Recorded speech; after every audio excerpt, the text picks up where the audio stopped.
The terrible thing happened at night, as most terrible things do. While I clicked away at my home job as a transcriptionist, I'd often watch the boys playing in the backyard. They'd be at it for hours, acting out some scene with foam swords and plastic guns, only stopping when the sun left to rise elsewhere.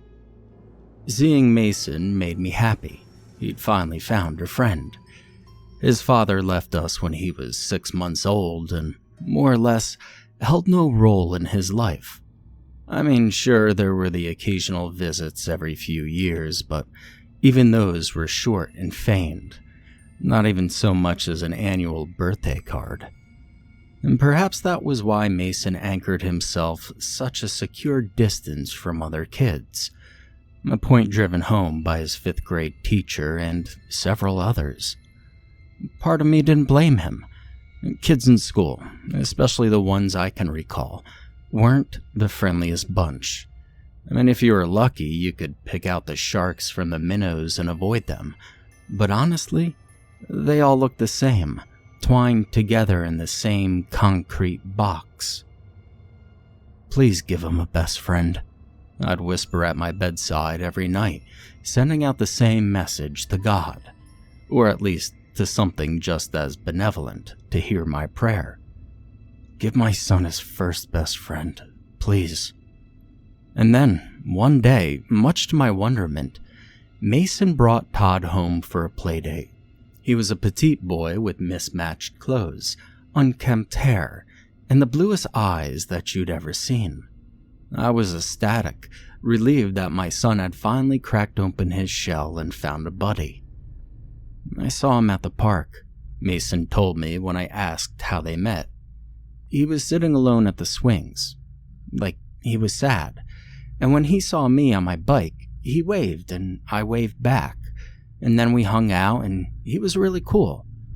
As he shared this, I couldn't help but smile at his excitement. So much deserved by the loneliest boy in the world. That night, they had a sleepover and passed out in the living room. From my bedroom, I could hear the muffled speech of our television, which they had left on. Sighing, I untucked myself out of bed and walked sluggishly down to the stairs to them. Light from the screen pulsed and stretched over the sleeping boys. Mason was swaddled in his blanket on the floor, while Todd was curled up on the couch. I scanned for the remote, and after no luck, I moved to shut it off myself. And then a lone bag of chips crinkled under my foot. From the couch, Todd's shape twitched and then bolted upright. I meant to say sorry, but I was stopped short. When Todd jutted awake and opened his eyes, I couldn't see them. They hadn't rolled up in their sockets or slipped to their sides. They were simply gone. 2 holes of singular darkness. Now, Todd had blue eyes, vividly blue eyes, but at that instant, not even the glow of the television reflected off those dark membranes, black as Santa's coal. Then he blinked and the eyes turned normal. Before I could say anything, his mouth stretched into a yawn, and his body slumped back into the cushions. I was stiff as a board, somewhat relieved I hadn't shrieked and woken them both up. My thoughts told me it was a trick of the light, as did any speck of reason. Vision played games with you that way. I switched off the television and went back to bed. A few weeks later, on an especially windy evening, a knock came at the door. Todd was there as usual, seesawing on his soles patiently. "Hi there," I smiled. "Hi," he smiled back, his thin neck cocked. "Can Mason come out and play?" Before I even had to answer, Mason was already squeezed past me, still working one of his arms through his jacket sleeve. "Bye, Mom." I watched as they disappeared down the street. The rule was to be back before dark, and to their credit, the boys always returned just as the sky started to dim. And on that particular outing, they came home with some cool rocks they found and dirt-clotted sneakers. By the time Todd was ready to walk back home, it had fallen too dark for him to go alone. I gave him a ride, with both boys in the back seat. It wasn't a far drive, as his house was only a few streets away. And every so often, my eyes would slip back to the rear view and see Todd watching the street, Mason dozing off next to him. As we passed beneath the street lamps, a bar of light would creep through the window, roll over his face, and vanish over his head. The car suddenly rocked as my wheels rolled too hastily over a speed hump. His gaze left the window and met mine. Only this time, as the slanted light skimmed over his features, blue eyes did not look back at me. They were gone, blotted out by the same oily darkness. Silent, murky circles. Even his skin, in just that quick moment, looked different. Like dry, molted clay fit poorly over his skull, lips bloodlessly shriveled. I slammed on the brake, jostled all of us with a sudden lurch. Mason gasped himself into wide-eyed awareness. As fast as it had happened before, the straight-faced horror in my backseat returned to a sweet young boy, shocked and surprised. "Sorry," I breathed. Sorry about that, guys. I thought I saw a cat in the road." We reached Todd's house, a white ranch style with a flowering dogwood tree in the front yard. And as the boys said their goodbyes, I could only stare into the dashboard, my heart sending tremors down my arms. The world felt off its tilt, as if the lines separating actuality and nonsense were blurred. I was disoriented by how real it seemed. His eyes felt like deep, dark wells. His unhealthy skin stretched and pulled like a death mask. My thoughts clashed with the fold of my brain that formed logic, and eventually, logic won. It was all in my head. Period. But despite how far-fetched it sounded, I actively avoided eye contact with Todd, not even giving a sliver of opportunity for that oily pitch to return. If it even happened in passing glance or a quick double take, I'd be back to circling the rim of a mental collapse. A week later, I went to pick up Mason from Todd's house. I pulled up along the curb, texted, "I'm here," and I waited there for some time. There was no sign he'd read my message, nor did he answer any of my calls. When I got tired of waiting, I twisted the keys out of the ignition and made my way up the slim walkway. The house was missing a great deal of shingles, which scarred its roofline in dark patches. The rain gutters were clogged and stunk of decomposing leaves. I knocked briskly and waited, the door unlocked, held only partially open by a door chain. "Yes?" His face peeking out. His voice was nasally, like it was lodged somewhere in his throat, right in the pit of it. "Hi, I'm Holly. I'm Mason's mom. I'm here to pick him up." The door closed and then opened fully as the chain slid out of its holder. The man on the other end was lanky, with onset baldness widening his forehead, his eyes tired and heavy. "Oh, I'm sorry about that," he said, flashing a thin-lipped smile and offering a handshake.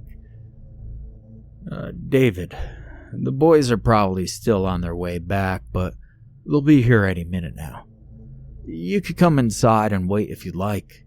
I've got some tea ready to go." I took him up on his offer and followed him inside. At our immediate right was the living area, where a woman was sat watching a rom-com on the television. Paying no mind to the sound of the door, she kept her back to us. Beneath the show's timed laugh track, I could hear the sound of hard-labored breathing. Hanging over the side of the sofa drooped a thin skeletal wrist. On the wall, a gray Kit Kat clock shifted its eyes and wagged its tail. The kitchen was small, with a triangular arrangement of sink, stove, and refrigerator, a small dance between the three. Flowery wallpaper looped around the room. Formica-top tables sat against the wall with minty green chairs. I took a seat in one as David retrieved some cups from the cabinet. The smell of light orchid drifted throughout the air. "I hope you like green tea," he said quietly as he filled the cups and brought them over. "Green is fine," I replied, taking the cup from him. "Thank you." He planted himself in a chair. "They're really fond of each other, aren't they? The boys, I mean." "I'd say so. You could hardly keep Mason away," I laughed. By this point, I had noticed the dark pouches beneath his eyes more clearly. In fact, his overall appearance seemed to hang in a mournful sag. Whatever supplement he needed, he was missing a lot of it. "So, how long have you been in the neighborhood?"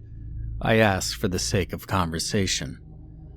Well, a good while now," he mused, rubbing a finger along his cup. "Really? I'm surprised Mason didn't meet Todd sooner. Our houses aren't too far from each other." "Todd?"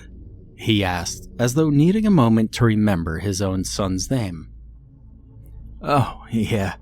That is pretty surprising. He gets around." "Mason never sees him at school, does he? Go to a different district?"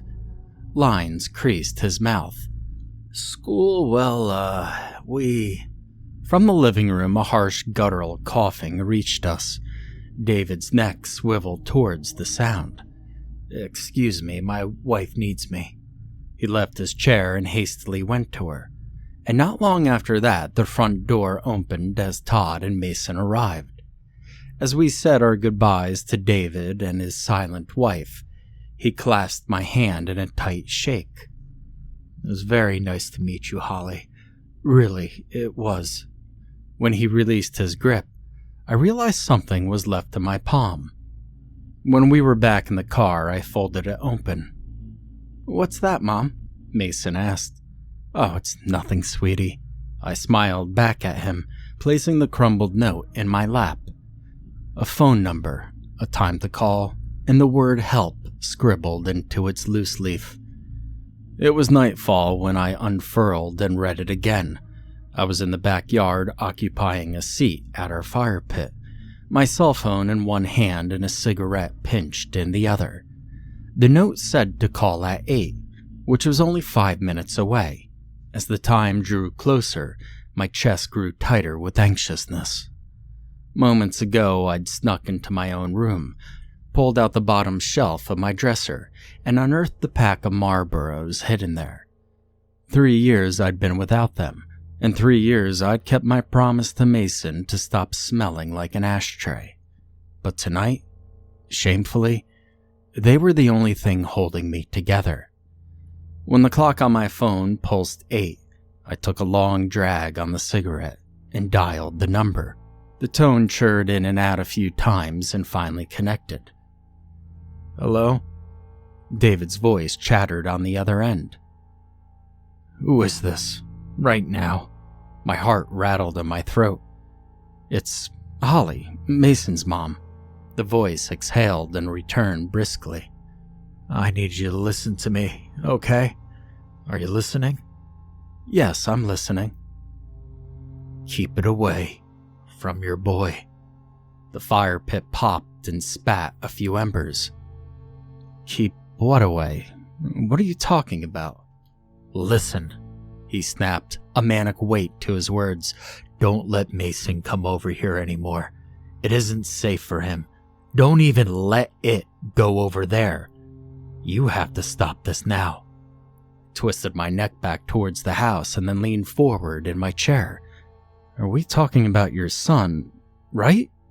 "No." "Isn't my son," he scorned. "Not at all. Not in any way." "You need to calm down. If you need help, then I could call the police." No police," he screamed.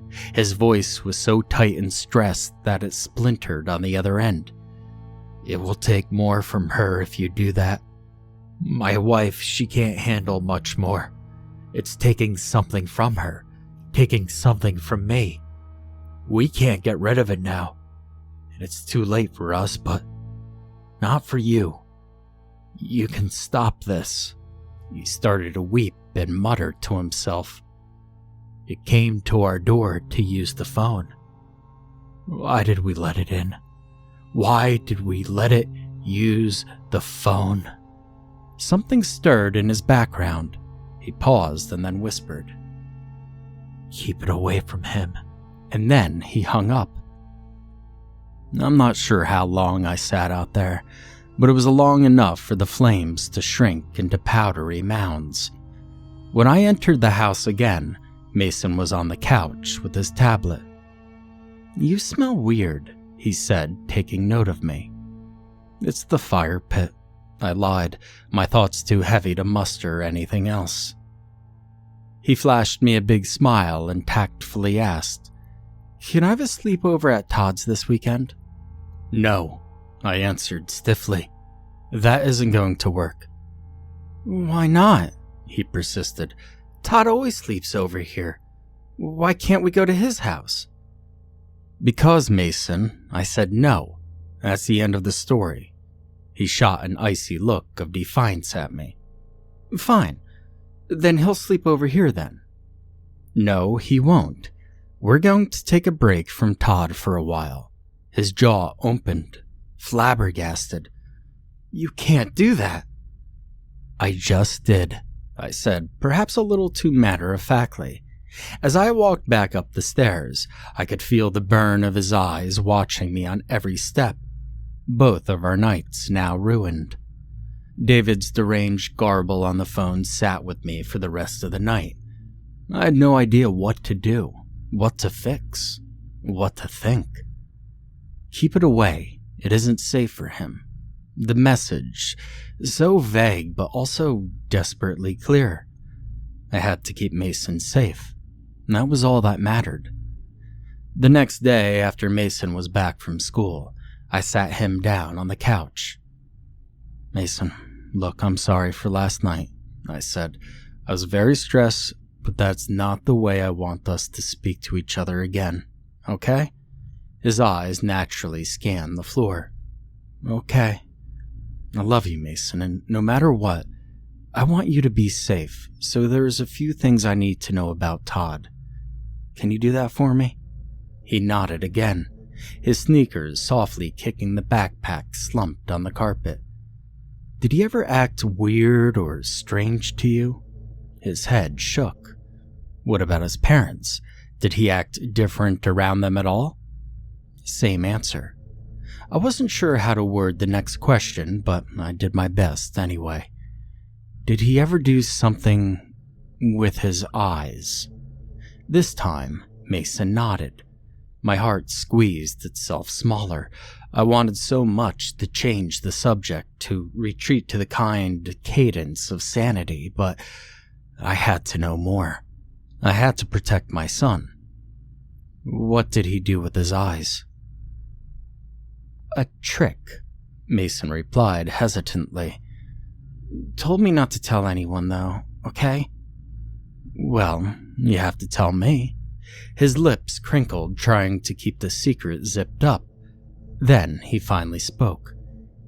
He can make them disappear." I felt drugged by his words, my head even feeling lighter, like all the logic in the world had just been raptured away. "You did see them," my thoughts repeated. "You did see the deep, dark wells." As quickly as all my self-doubt left, a scrim of dread filled the empty spaces. "Did it scare you?" I asked. "Well, a little," Mason replied absently. "He said not to be, though, that he'd show me how to do it too." I grabbed his shoulder, making him jump suddenly. "He didn't, though, right? He didn't do anything to you?" He looked confused, like I was the one talking crazy now. "No." "Listen, I know he's your friend, Mason, but I need you to promise me that you won't see him anymore." Mason's gaze flicked back to mine, his eyes wide with betrayal. "What?" And the tears began to come down. "You have to promise me," I repeated, the words like razors scraping down my tongue. But I don't want to, Mason. And after much hesitation, he tearfully replied, I promise. I hugged him, closed my eyes, and surrendered to the cruelty of it all. For the rest of that hellish week, I kept my ears tuned for the knock at the door, and for whatever reason, Todd never used the doorbell. Inevitably, the knock came. Behind the frosted glass of our front door, I could see Todd's vague shape teetering on his soles. When the door opened, he smiled up at me. Hi, can Mason come out and play? Sorry, dear, I smiled back. Mason can't play today. The corner of his mouth lifted as his neck cocked to the side. Well, can he come later? No, I don't think so. I'm sorry. His nose wrinkled and the skin between his eyebrows creased. Okay. I closed the door, watched him leave, and that was that. It might take a few times, but eventually the message would sink in. Leave my son alone. I felt a sense of pride behind that, and what could possibly better protect a boy than his mother? But when I turned and saw Mason's cold eyes from the stairs, the pride all but evaporated. When Todd returned the next day, I gave him the same answer. Then the day after that, and the one after that. I couldn't even refuse to answer when he knocked, otherwise he'd just sit there and wait. Knock again, wait some more, knowing full well we were home. 4 straight evenings of it.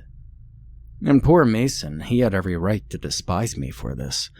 No parent could want to wall themselves between their son and their best friend, his first friend, but really, what choice did I have? We were drifting apart, orbiting even farther away from one another. He was my prisoner and I was the judge sentencing him back to a lonely world. Surely he'd make new friends, right? The world was full of them, and if anything, this was proof that he could find them. That thought helped me cope anyway. When the knock came for the 5th time in a row, my tolerance had run out. Todd wasn't catching on, and to make matters more irritating, it was 8 or so at night this time. Part of me hoped it was someone else, maybe a neighbor bringing a package by that was wrongfully left on their doorstep. But I knew better than that, and I was not allowing this to go any further. Mason was doing his homework at the kitchen table when I passed by him. No acknowledgement whatsoever. When I pulled the door open, Todd was standing beneath our porch light, both shoulders hunched over his ears as though expecting me to smack him. And perhaps, verbally, that is what I did. Go home, I said assertively. We're done. No more of this, all right? Can Mason come out to play? He asked sorrowfully, as though it weren't after dark. No, Todd, he can't. And he won't the next day or the next. Now go home and stay there. His small arm rubbed his sleeve nervously.